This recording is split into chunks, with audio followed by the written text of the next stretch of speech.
நண்பர்களே, நீங்கள் பார்த்து கொண்டு இருப்பது உங்கள் கௌசிகா ரிவ்யூ. சரி, வாங்க வீடியோக்குள்ள போய் என்ன நடக்க போகுது அப்படின்னு சொல்லிட்டு பார்த்தீங்கன்னா, நம்ம ராஜேஸ்வரி என்னதான் பருப்பு வேக வச்சாலும் அந்த பருப்பு இங்கே வேகாதுங்க.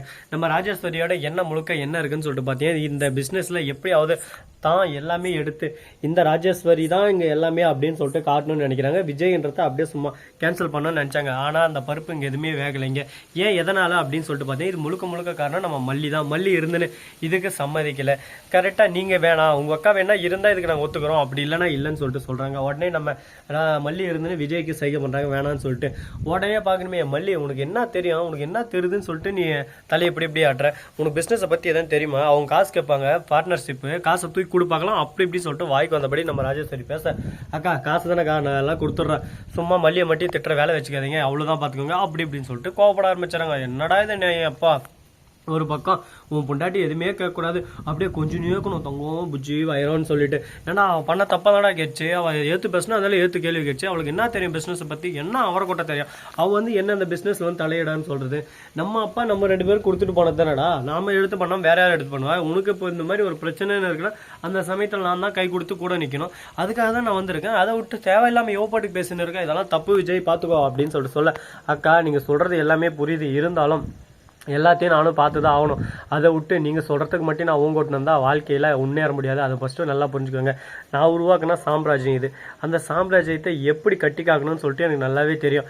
அதனால் இதுக்கு மேலே இதை பற்றி பேச வேண்டிய வேலை தேவையில்லாம், மல்லி எதுவும் சொல்லவும் வேணாம் அப்படின்னு சொல்லிட்டு சொல்கிறாங்க. இதை கேட்டது நம்ம மல்லி இருந்து ஒரே சந்தோஷம் மனசுக்குள்ளே, ஆனந்தம் ஆனந்தம் பாடும் மனம் ஆசை ஊஞ்சலிலாடும் அப்படின்னு சொல்லிட்டு ஒரே சந்தோஷத்தில் இருக்காங்க. இதுக்கு மேலே நம்ம மல்லிக்கு சந்தோஷமே வேணாங்க.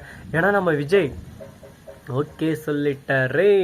ஏன்னா அவர் மல்லிக்கு எதிராக தான் இனிமேல் நம்ம ராஜேஸ்வரிக்கு பாசிட்டிவாக தான் இருக்காரு. ஆனால் இந்த டைமில் நம்ம மல்லிக்கு சொல்கிறது கரெக்ட், நீ சொல்கிறது கரெக்ட் தான் மல்லி, நீ சொல்கிற மாதிரியே செஞ்சிடலாம் அப்படின்னு சொல்லிட்டு எனக்கு பின்புறம் அப்படியே சும்மா பளிச்சுன்னு லைட் எரியுதில்ல, அது ஒன்றும் இல்லை, நான் தான் மேகம் கிட்ட சொல்லி வச்சுட்டு இருக்கேன். அடிக்கடி இந்த மின்னலை கொஞ்சம் அப்படியே தட்டி விட்டு போனோம் வீடியோ போடுற போது, அப்படியே சும்மா அழகாக தெருக்கி விடணும் அப்படின்னு சொல்லிட்டு.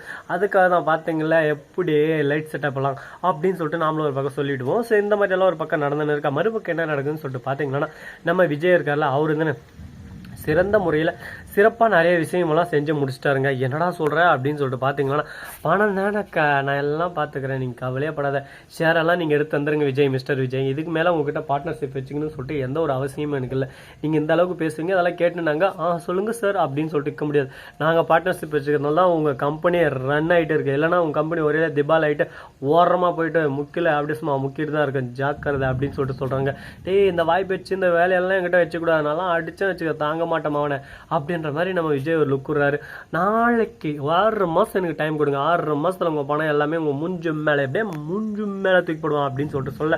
உடனே பார்க்கணுமே நம்ம விஜய் இருந்துன்னு காசு எதுவுமே கையில் இல்லை, என்னத்த பண்ண சொல்ல ஒன்றும் இல்லை அப்படின்னு சொல்லிட்டு சோகத்தில் இருக்காரு. என்ன பண்ணுறதுங்க, சோதனை மேல் சோதனை, வேதனை மேல் வேதனை, இந்த வேதனையை நம்ம யாருக்கிட்ட சொல்ல போகிறோம்னு சொல்லிட்டு தெரியல. கடவுளே என்னடா இது நம்ம விஜய்க்கு வந்த சோதனை. அவனுங்க என்னடானா நம்ம விஜய் 6 மாதம் கேட்டால் 6 நாள் டைம், அப்போ 2 வருஷம் கேட்டுங்க நம்ம விஜய், அப்புறம் இவர் வந்து 6 மாதம் டைம்னு சொல்லிப்பாங்க. 6 மாதம் கேட்டதுனால இவங்க 6 நாள் தான் டைம், 6 நாளைக்குள்ளே எங்கள் காசு வரணும். இல்லை லீகலாக எப்படி போகணும், எந்தெந்த மாதிரி போகணும், எங்கெங்கே போய் எல்லாம் வாங்கணும் எங்களுக்கும் தெரியும்.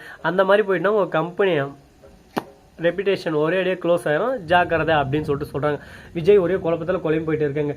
என்னடா அது நமக்கு வந்து சோதனை, வாழ்க்கையில் நமக்கு தான் கஷ்டமே வந்துன்னு இருக்கேன், நம்ம என்ன தான் பண்ண போகிறோம், கடவுளே என்னப்பா நியாயம் அது, எனக்கு மட்டும் ஏன்பா இந்த சோதனை அப்படின்னு சொல்லிட்டு விஜய் ஒரு பக்கம் புலம்பிட்டு இருக்கு. அந்த சமயத்தில் பார்க்கணுமே நம்ம வெண்பா கிட்ட மல்லி பேசிட்டு இருக்காங்க. என்னம்மா நீங்கள் அப்பாவுக்கு டைவர்ஸ் கொடுக்குறேன்னு சொல்லிட்டு நீங்களே எழுதி கொடுக்குறேன்னு சொன்னீங்களா, அதனால தான் அப்பா அந்த அளவுக்கு ஒரு பக்கம் டல்லானாரா அப்படின்னு சொல்லிட்டு கேட்குறாங்க. நான் பண்ணது தப்பு தான் வெண்பா, மன்னிச்சிரு அப்படின்னு சொல்லிட்டு சொல்ல. அது மட்டும் இல்லைம்மா உங்களுக்கு இன்னொரு விஷயம் சொல்லிட்டா, நீங்கள் யோசிக்கிற மாதிரி ஏன் அப்பா யோசிக்க மாட்டேன்றாரு. ஆமாம், யார் நல்லது செய்கிறாங்களோ அவங்க நல்லதுக்கு எல்லாமே நல்லதாகவே நடந்து முடிஞ்சிடும் ஒரு சில நாளில். அதை விட்டு தேவையில்லாமல் நாம நம்மளை குழப்பினுக்கிறது வேஸ்ட்டு அப்படின்னு சொல்லிட்டு சொல்கிறாங்க. நீங்கள் சொல்கிறது கரெக்டு தான்மா. ஏமா வாழ்க்கையில் நாம் எவ்வளோக்கு எவ்வளோ நல்லது சேர்த்து வச்சுக்கணுமோ அவ்வளோக்கு எவ்வளோ நம்மளுக்கும் நல்லது நடக்கும். அந்த விஷயத்த நம்ம அப்பா புரிஞ்சுக்கல இன்னும். அவர் கூடிய விரைவில் புரிஞ்சுப்பார். புரிஞ்சுக்கிட்டு அதுக்கப்புறம் அவர் அதை செயல்படுத்துவார். அதை பார்த்து நீங்களும் கண் கூட தெரிஞ்சுக்க தான் போகிறீங்க. சரி பரவாயில்லைங்க. இப்போ நம்ம ராஜேஸ்வரியோட ரியாக்ஷன் எப்படி இருக்குது அப்படின்னு சொல்லிட்டு பார்த்தீங்களன்னா, சுட்ட மண்ணிலே மீனாக மனம் விட்டு வெளியிலே வாடுதடி அந்த மாதிரி ஃபீல் பண்ணிருக்காங்க. என்னடா சொல்கிற அப்படின்னு சொல்லிட்டு பார்த்தீங்கன்னா, மலை சாரல் ஒரு பக்கம் அப்படியே சும்மா சல்லுன்னு வந்துக்கிட்டே இருக்குது. ஆனால் நம்ம ஊருக்கு வராது, சும்மா ஒரு ஆக்ஷன், சும்மா பல்ச்சுன்னு ஆக்ஷன் மட்டும் தான் பண்ணோம். மனசால் வந்தால் நல்லா தான் இருக்கும். ஆனால் வருமானு சொல்லிட்டு பார்த்தீங்கன்னா கொஞ்சம் டவுட்டு தான், ரேரான விஷயம் தான். அப்படியே அக்காட தெரிது பார்த்தீங்கன்னா மலை, அப்படியே அந்த மலையிலேயே போயிட்டு அந்த மலைக்கு போயிட்டு அப்படியே தாவின்னு போயிடும். சென்ட்ரல் இருக்கிற நம்ம ஊருக்கு மட்டும் வந்து எந்த ஒரு தண்ணியும் காட்டு போகாது. அப்படி காட்டுறதா இருந்தாலும் என்னைக்கு நான் தூங்கிட்டு இருக்கணும் அந்த சமயத்தில் வந்து சும்மா பொழிச்சுன்னு காட்டுனா பார்த்துக்கோங்களேன். ஸோ நண்பர்களே, இந்த வீடியோ பிடிச்சிருந்தா லைக் பண்ணுங்கள், கமெண்ட் பண்ணுங்கள், ஷேர் பண்ணுங்கள், டிண்டிங் மேலே தட்டி விட்டு போங்க. அப்போ தான் நான் போகிற அடுத்தடுத்த வீடியோ உடனுக்குடன் வரும். மிக்க நன்றி. தேங்க்ஸ் ஃபார் வாட்சிங். Tata, see you. நன்றி, வணக்கம்.